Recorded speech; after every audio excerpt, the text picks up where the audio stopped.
So, you want to get into Bitcoin. It's exciting. It's got this huge potential. But let's be real, it can also feel a little like the Wild West. How do you jump in without getting taken for a ride?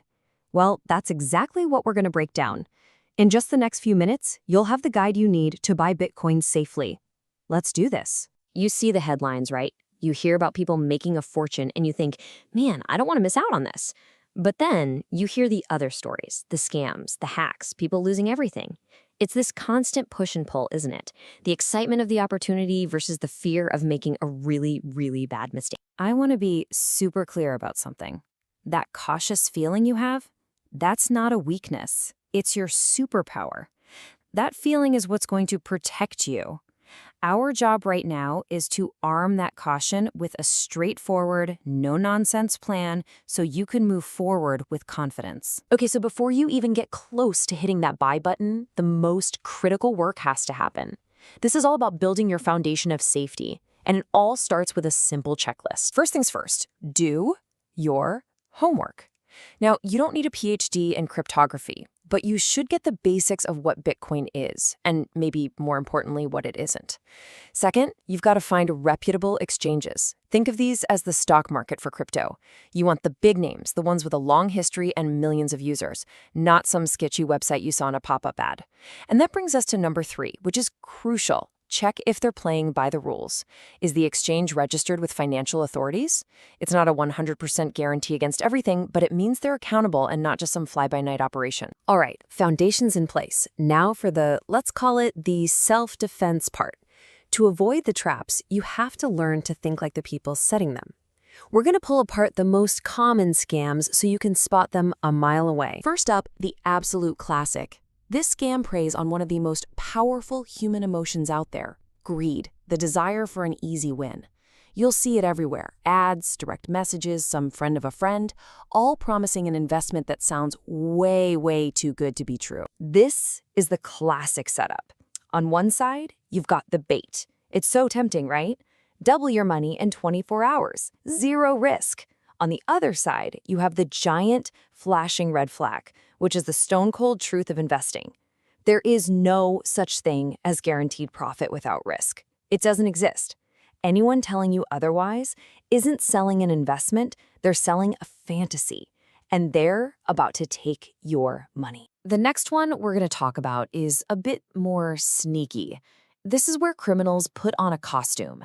They pretend to be someone you'd trust, like an employee from the exchange you use, a government agent, maybe even a celebrity, all to trick you into coughing up your password or, worse, just sending them your Bitcoin directly. These are the dead giveaways.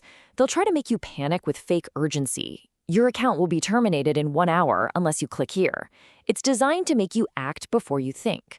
Look for sloppy mistakes like spelling errors. Come on, a huge company has a spell checker, and check that sender's email address like a detective.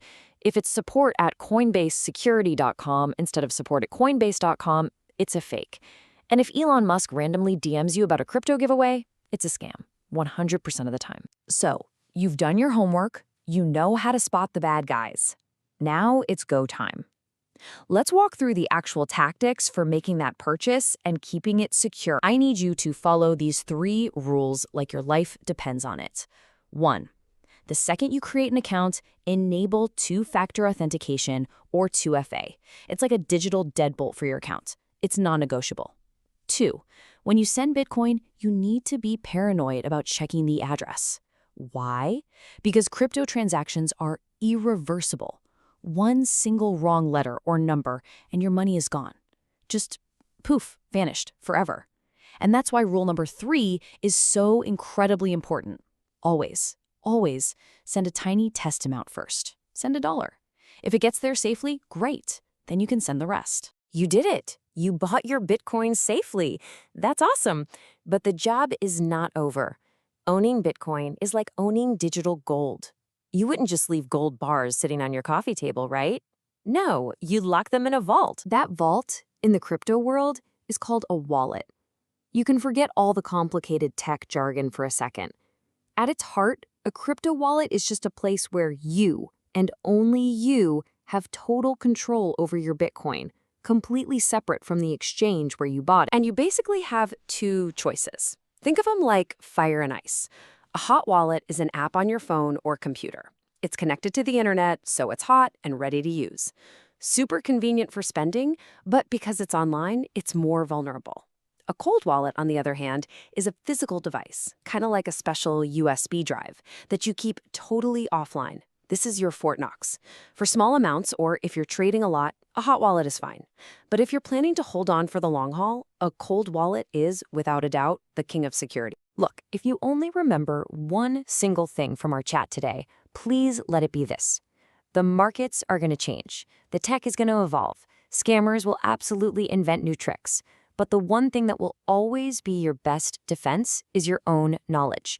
Your caution and your discipline are timeless. The world of Bitcoin, it really doesn't have to be so intimidating.